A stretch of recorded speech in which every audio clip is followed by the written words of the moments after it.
بسم اللہ الرحمن الرحیم۔ جمائی کے متعلق حدیث شریف۔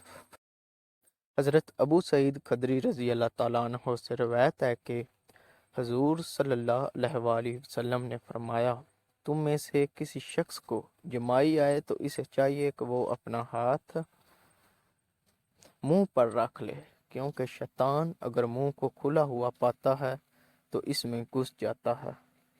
تکبر کی چال کا انجام۔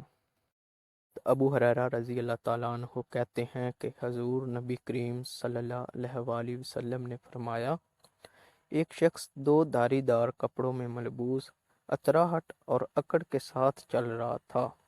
نیز وہ کپڑوں کو اتنا نفیس اور برتر سمجھ رہا تھا کہ اس کے نفس نے اسے غرور و خود بینی میں مبتلا کر دیا۔ اس کا انجام یہ ہوا کہ زمین نے اس شخص کو نگل لیا، چنانچہ قیامت کے دن تک وہ زمین میں دنستا چلا جائے گا۔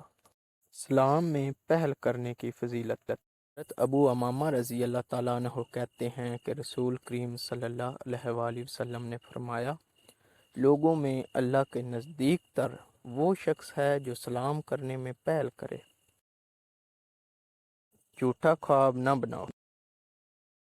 حضرت ابن عمر رضی اللہ تعالیٰ عنہ سے روایت ہے کہ حضور کریم صلی اللہ علیہ وآلہ وسلم نے فرمایا، بڑے بہتانوں میں سے ایک بہتان یہ بھی ہے، کوئی شخص اپنی آنکھوں سے وہ چیز دکھلائے جو حقیقت میں آنکھوں نے نہیں دیکھی ہے۔